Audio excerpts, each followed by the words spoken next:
address.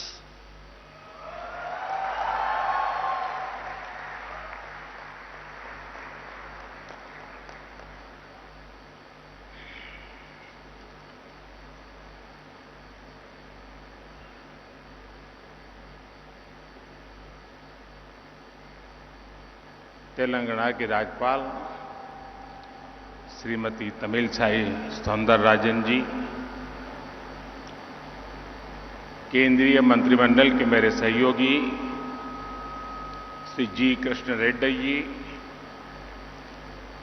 Telangana सरकार के मंत्री,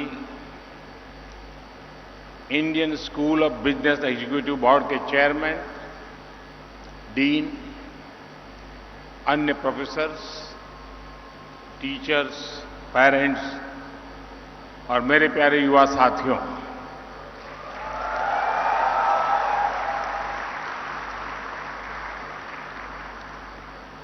आज इंडियन स्कूल ऑफ बिजनेस ने अपनी गौरवमयी यात्रा के एक अहम माइलस्टोन पार किया है। हम सभी आईएसबी की स्थापना के 20 साल पूरे होने को सेलिब्रेट कर रहे हैं। आज अनेक साथियों को अपनी डिग्री मिली है, गोल्ड मेडल मिले हैं। आईएसबी को सफलता के इस पड़ाव पर पहुंचाने में अनेकों लोगों की तपस्या रही है। मैं आज उन सभी को याद करते हुए आप सभी को, आईएसबी के प्रोफेसर्स, फैकल्टी, सभी स्टूडेंट्स को, पेरेंट्स को, आईएसबी के एल्यूमनाइज को बहुत बहुत बधाई देता हूं।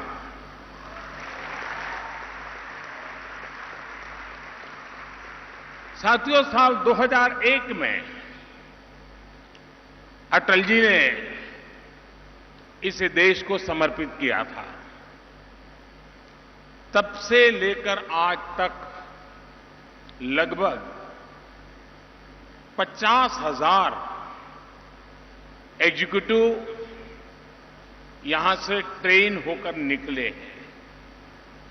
आज आईएसबी एशिया के टॉप बिजनेस स्कूलों में से एक है।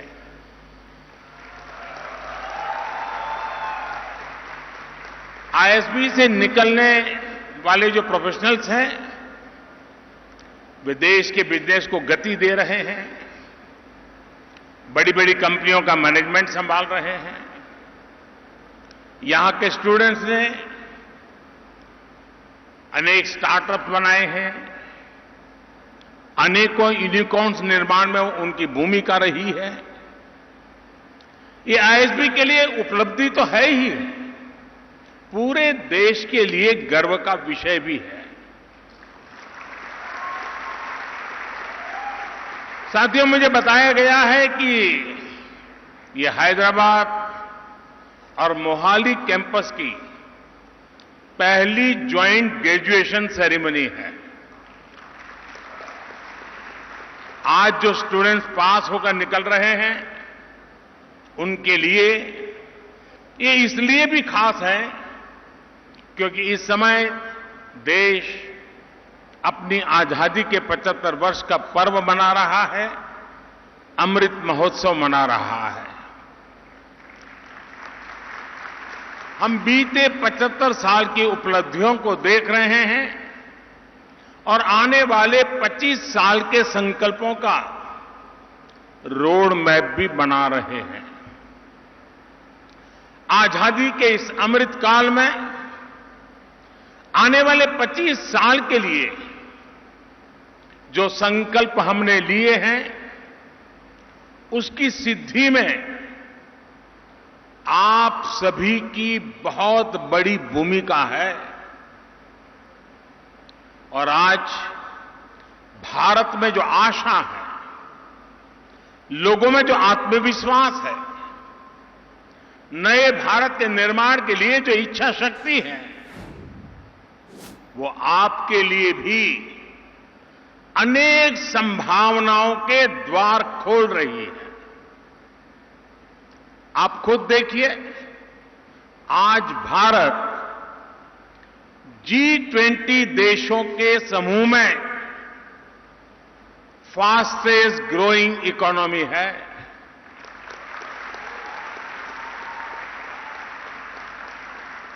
स्मार्टफोन डेटा कंज्यूमर के मामले में भारत पहले नंबर पे है।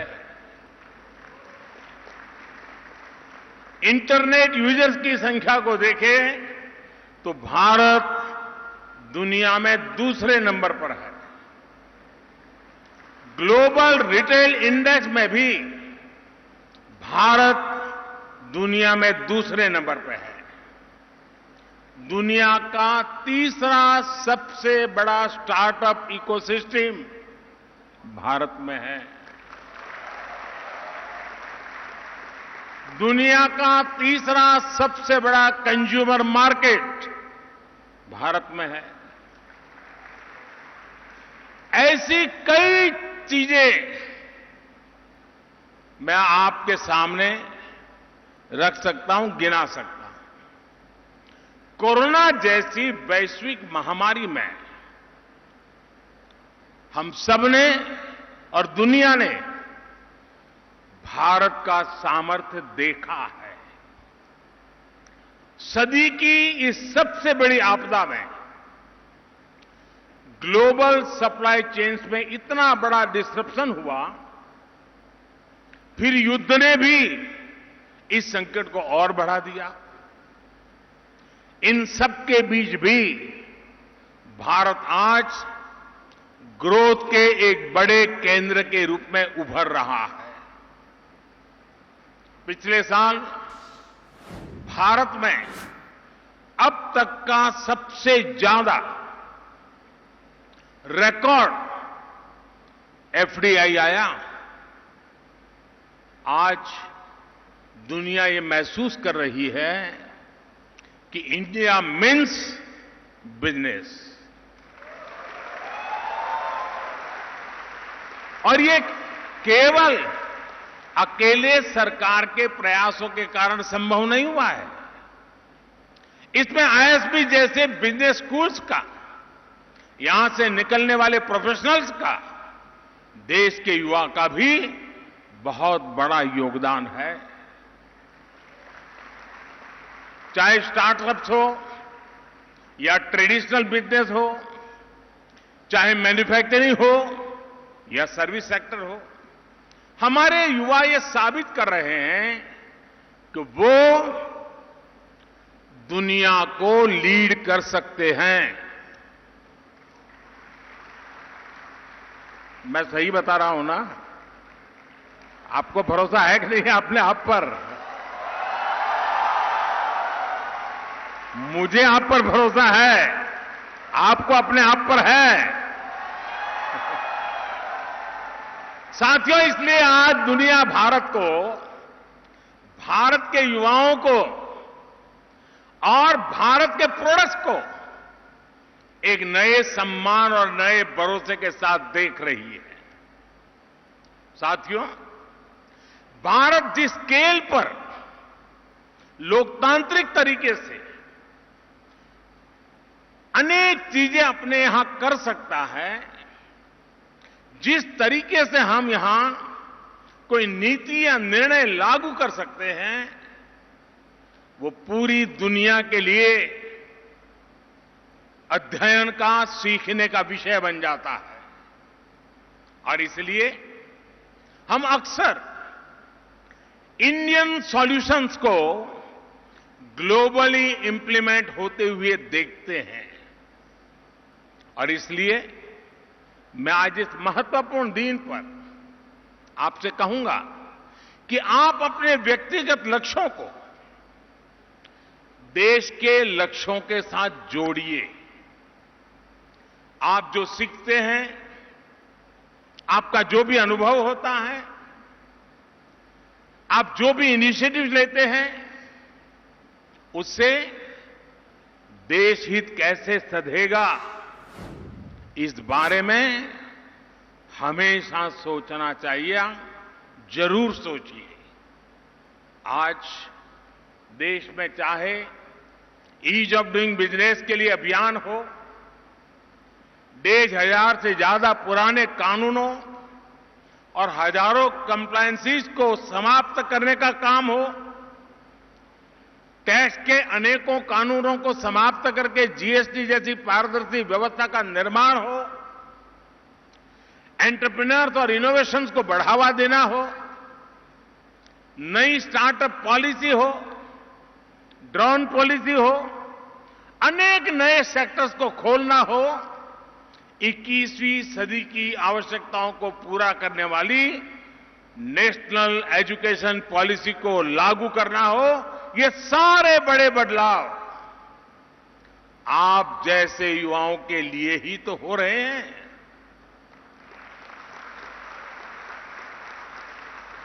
आप जैसे युवाओं की तरफ से आने वाले जो सॉल्यूशंस हैं, उन सॉल्यूशंस को इंप्लीमेंट करने के लिए, आपके आइडिया को देश की ताकत बनाने के लिए हमारी सरकार हमेशा देश की युवा शक्ति के साथ खड़ी है।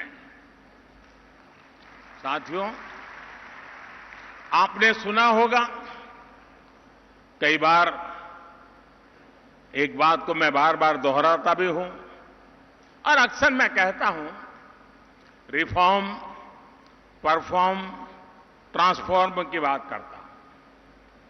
ये मंत्र देश में आज जो गवर्नेंस है उसे डिफाइन करता है। ये आप जैसे मैनेजमेंट के स्टूडेंट्स, प्रोफेशनल्स के लिए भी बहुत अहम। मैं ये सारी बातें आपको इसलिए बता रहा हूं क्योंकि आप लोग यहां से निकलने के बाद बहुत सारे पॉलिसी डिसीजंस लेने वाले हैं। पॉलिसी सिर्फ ड्राइंग रूम पर अच्छी हो, कागज पर बेहतर हो, जमीन पर अगर नतीजे ना दें तो उसका कोई लाभ नहीं होता। इसलिए पॉलिसी का आकलन इंप्लीमेंटेशन और एंड रिजल्ट के आधार पर होना चाहिए। रिफॉर्म, परफॉर्म, ट्रांसफॉर्म के मंत्र ने कैसे पॉलिसीज को, देश की गवर्नेंस को रिडिफाइन किया है, ये भी मैं चाहूंगा कि आप जैसे नौजवानों को जानना बहुत जरूरी है। साथियों, बीते 8 साल की तुलना अगर आप उसके पहले के 3 दशक से करेंगे तो एक बात जरूर नोट करेंगे, हमारे देश में रिफॉर्म्स की जरूरत तो हमेशा से महसूस की जाती रही थी, लेकिन पॉलिटिकल विल पावर की हमेशा कमी रहती थी। पिछले 3 दशकों में लगातार बनी रही राजनीतिक अस्थिरता के कारण देश ने लंबे समय तक पॉलिटिकल विल पावर की कमी देखी। इस वजह से देश रिफॉर्म से बड़े फैसले लेने से दूर ही रहा। 2014 के बाद से हमारा देश राजनीतिक इच्छा शक्ति को भी देख रहा है और लगातार रिफॉर्म भी हो रहे हैं। हमने दिखाया है कि अगर ईमानदारी के साथ, इच्छा शक्ति के साथ रिफॉर्म की प्रक्रिया को आगे बढ़ाई जाए तो जन समर्थन अपने आप बढ़ता है। फिनटेक का उदाहरण हमारे सामने है। जिस देश में कभी बैंकिंग ही एक प्रिविलेज मानी जाती थी, उसी देश में फिनटेक सामान्य नागरिकों के जीवन को बदल रही है।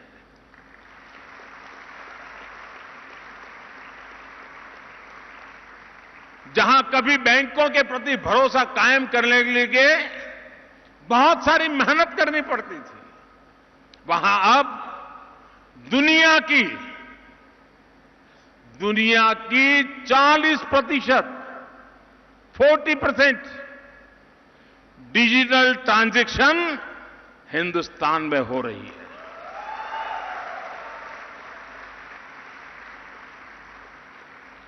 हमारे हेल्थ सेक्टर को भी ये माना जाता था कि किसी बड़ी चुनौती को रिस्पॉन्ड नहीं कर पाएगा, लेकिन हेल्थ सेक्टर में रिफॉर्म की देश की इच्छा शक्ति का परिणाम हमने 100 साल की सबसे बड़ी महामारी के दौरान अनुभव किया है।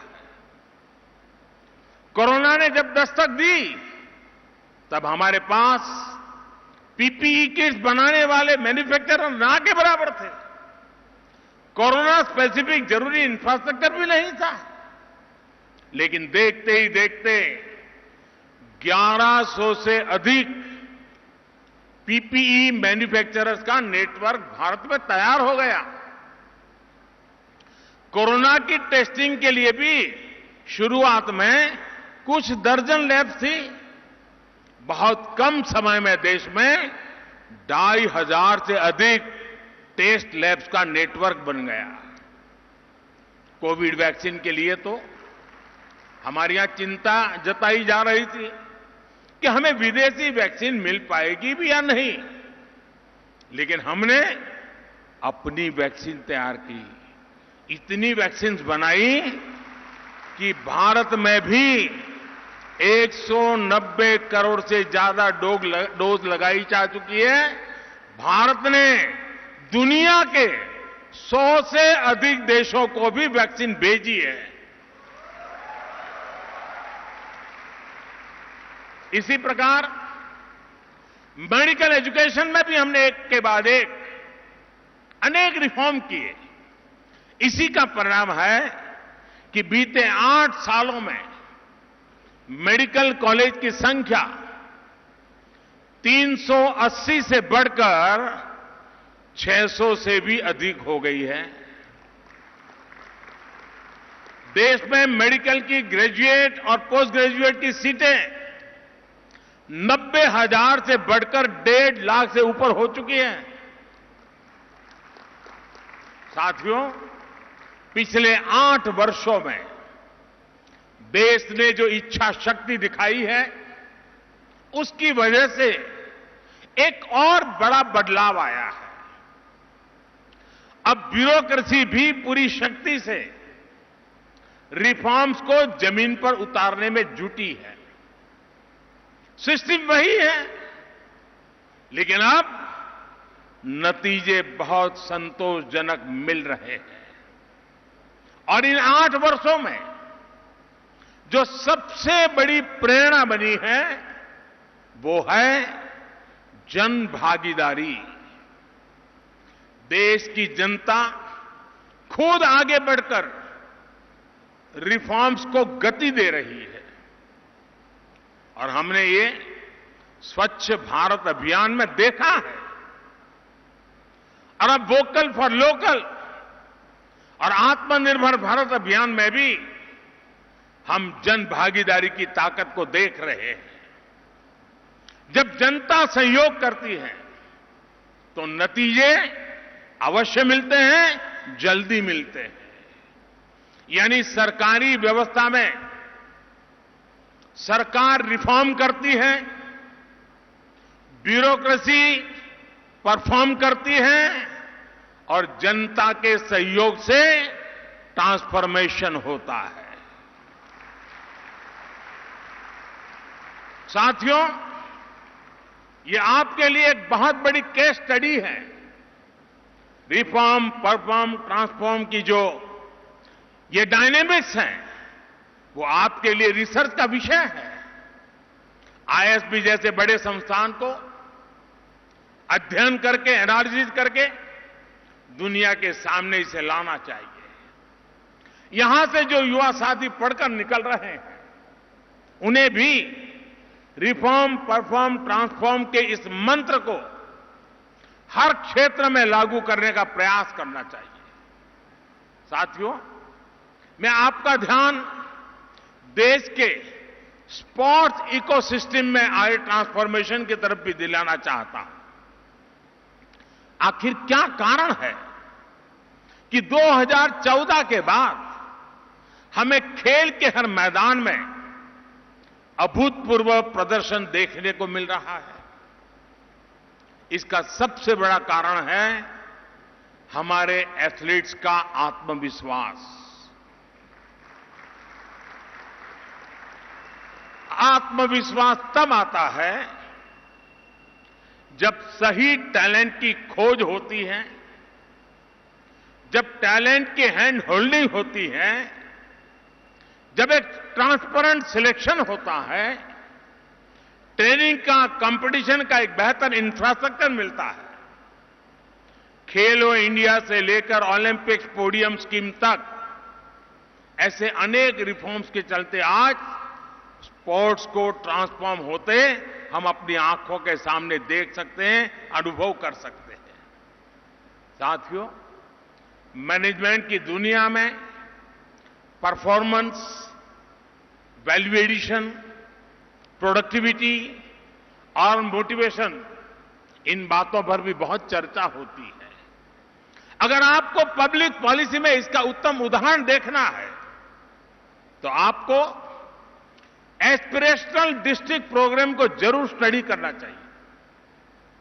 हमारे देश में 100 से अधिक ऐसे जिले थे जो विकास की दौड़ में काफी पीछे थे। देश के लगभग सभी राज्यों में एकाध दो कहीं पर थोड़े ज्यादा ऐसे एस्पिरेशनल डिस्ट्रिक्ट हैं।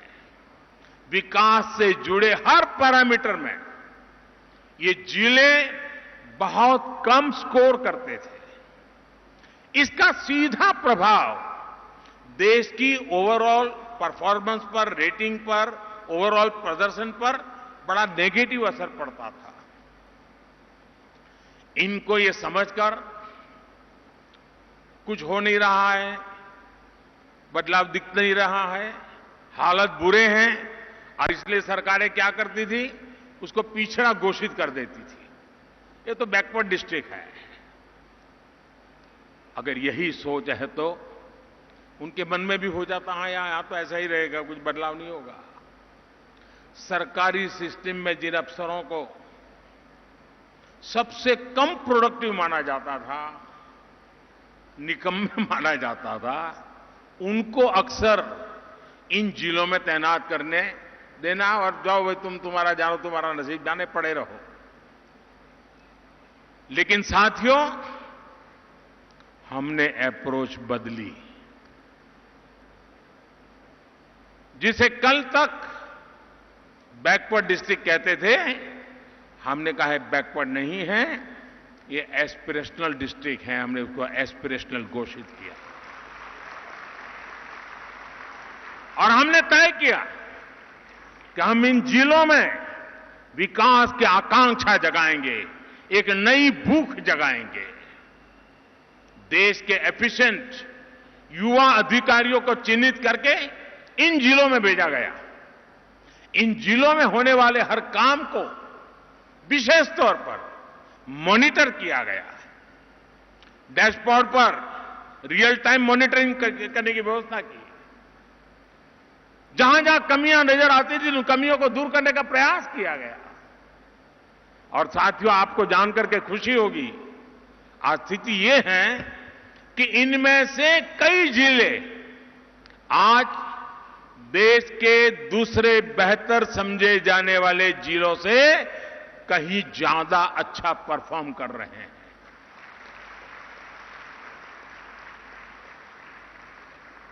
जिन्हें कभी पिछड़े जिले कहते थे, देश के डेवलपमेंट पैरामीटर्स को प्रभावित करते थे, वो आज एस्पिरेशनल डिस्ट्रिक्ट बनकर देश के विकास को गति दे रहे हैं। अब हमने राज्यों से कहा है कि इस अप्रोच को और विस्तार दें। हर जिले में ऐसे ब्लॉक्स होते हैं जो विकास के मामले में दूसरों से पिछड़ गए हैं। ऐसे ब्लॉक्स को आइडेंटिफाई करके एस्पिरेशनल ब्लॉक्स अभियान को अब आगे बढ़ाया जा रहा है। देश में हो रहे ये बदलाव, इनकी जानकारी आपको पॉलिसी डिसीजंस में, मैनेजमेंट में बहुत मदद करेगी। साथियों, आपके लिए ये सब जानना इसलिए भी जरूरी है क्योंकि आज देश में बिजनेस के मायने भी बदल रहे हैं और बिजनेस का दायरा भी बढ़ रहा है। आज भारत में economic landscape small, medium, cottage और यहां तक कि इनफॉर्मल एंटरप्राइज तक में फैल रहा है। ये बिजनेस लाखों लाख लोगों को रोजगार के अवसर दे रहे हैं। इनका सामर्थ्य बहुत ज्यादा है, इनमें आगे बढ़ने का कमिटमेंट बहुत ज्यादा है। इसलिए आज जब देश आर्थिक विकास के नए अध्याय को लिख रहा है तो हमें एक और बात याद रखनी होगी। हमें छोटे व्यापारियों, स्मॉल बिजनेस का भी उतना ही ध्यान रखना होगा। हमें उन्हें ज्यादा बड़े प्लेटफॉर्म देने होंगे, ग्रो करने के लिए ज्यादा बेहतर मौके देने होंगे। हमें उन्हें देश विदेश में नए नए बाजारों से जोड़ने में मदद करनी होगी। हमें उन्हें ज्यादा से ज्यादा टेक्नोलॉजी से जोड़ना होगा और यही पर, इसी बात पर आईएसबी जैसे संस्थान, आईएसबी के स्टूडेंट्स की भूमिका बहुत अहम हो जाती है। एक फ्यूचर बिजनेस लीडर के तौर पर आप सभी को, हर बिजनेस को और बड़ा और विस्तार करने के लिए आगे आना होगा, जिम्मेवारियां संभालनी होगी। और आप देखिएगा, आप छोटे बिजनेस को ग्रो करने में मदद करेंगे तो आप लाखों एंटरप्रेन्योर्स के निर्माण में मदद करेंगे, करोड़ों परिवारों की मदद करेंगे। भारत को फ्यूचर रेडी बनाने के लिए हमें सुनिश्चित करना होगा कि भारत आत्मनिर्भर बने और इसमें आप सभी बिजनेस प्रोफेशनल्स की बहुत बड़ी भूमिका है और यह आपके लिए एक तरह से देश की सेवा का अहम उदाहरण होगा। साथियों, देश के लिए कुछ करने का, देश के लिए कुछ कर गुजरने का आपका जज्बा देश को नई ऊंचाई पर ले जाएगा। मुझे आईएसबी पर, आईएसबी के स्टूडेंट्स पर, आप सभी नौजवानों पर बहुत भरोसा है, बहुत विश्वास है। आप एक पर्पज के साथ इस प्रतिष्ठित संस्थान से बाहर निकले। आप अपने गोल्स को राष्ट्र के संकल्पों के साथ जोड़िए। हम जो कुछ भी करेंगे उससे एक राष्ट्र के रूप में सशक्त होंगे। इस कमिटमेंट के साथ जब आप कोई भी प्रयास करेंगे तो सफलता आपके कदम पर होगी।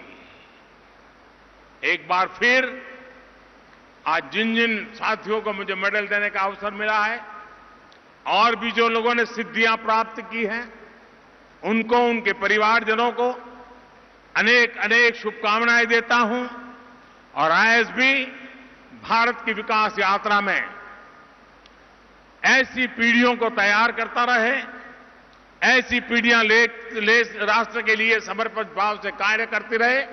इसी एक अपेक्षा के साथ आप सबका बहुत बहुत धन्यवाद।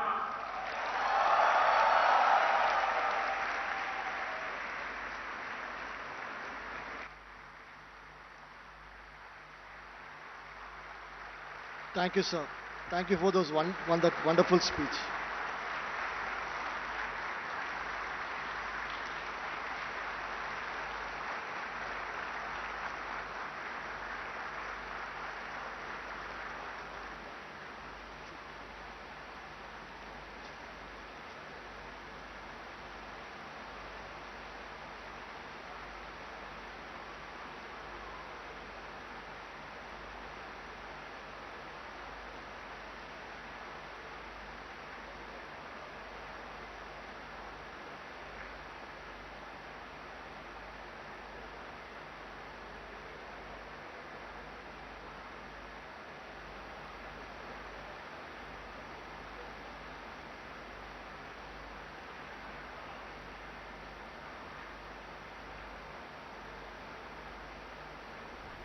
ఐఎస్పీ స్నాతకోత్సవంలో చీఫ్ గెస్ట్ గా పాల్గొన్న ప్రధాని మోదీ కీలక ప్రసంగం చేశారు. అక్కడి విద్యార్థులను ఉద్దేశించి తన ప్రయాణంలో ఐఎస్బీ కీలక మైలురాయిని దాటిందంటూ మోదీ అన్నారు. ఐఎస్బీ ఆసియాలోనే నెంబర్ 1 అన్నారు. ఇక్కడి విద్యార్థులు అనేక స్టార్టప్లు ప్రారంభించారని చెప్పారు. అంతేకాకుండా మోదీ G20 దేశాల్లోనే వేగంగా అభివృద్ధి చెందుతున్న ఆర్థిక వ్యవస్థ భారత్ది అంటూ కొనియాడారు. అయితే స్టార్టప్ల అలాగే మోదీ స్మార్ట్ ఫోన్ల వినియోగంలో కూడా భారత్ మొదటి స్థానంలో ఉందంటూ అన్నారు. ఇంటర్నెట్ వినియోగంలో 2వ స్థానంలో భారత్ ఉంది అని చెప్పారు. అంతేకాకుండా ప్రపంచంలోనే 3వ అతిపెద్ద కన్సూమర్ మార్కెట్ భారత్ అంటూ ప్రధాని మోదీ ఈ ప్రసంగంలో కొనియాడారు. ఇక ఇది కేవలం ప్రభుత్వాల గొప్పతనం మాత్రమే కాదని, నాకు మీ మీద నమ్మకం ఉంది అంటూ కూడా విద్యార్థులను ఉద్దేశించి ఆయన అనడం జరిగింది. అంతేకాకుండా మీ మీద మీకు నమ్మకం ఉందా అంటూ విద్యార్థులను ప్రశ్నించారు. అయితే మన విధానాలు తీసుకుంటున్న నిర్ణయాలను ప్రపంచం మొత్తం కూడా అధ్యయనం చేసే పరిస్థితి ఇప్పుడు ఏర్పడింది భారత్లో అంటూ కూడా ప్రధాని మోదీ తెలియజేశారు. इंडियन स्कूल ऑफ बिजनेस ने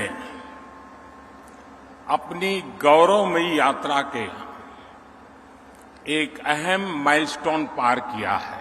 आईएसबी को सफलता के इस पड़ाव पर पहुंचाने में अनेकों लोगों की तपस्या रही है. साथियों, साल 2001 में अटल जी ने इसे देश को समर्पित किया था. 50,000 एग्जीक्यूटिव यहां से ट्रेन होकर निकले हैं. आज आईएसबी एशिया के टॉप बिजनेस स्कूलों में से एक है. आईएसबी से निकलने वाले जो प्रोफेशनल्स हैं, वे देश के बिजनेस को गति दे रहे हैं, बड़ी बड़ी कंपनियों का मैनेजमेंट संभाल रहे हैं. यहां के स्टूडेंट्स ने अनेक स्टार्टअप बनाए हैं. अनेकों यूनिकॉर्न्स निर्माण में उनकी भूमिका रही है. हम बीते 75 साल की उपलब्धियों को देख रहे हैं और आने वाले 25 साल के संकल्पों का रोड मैप भी बना रहे हैं. जो संकल्प हमने लिए हैं, उसकी सिद्धि में आप सभी की बहुत बड़ी भूमिका है.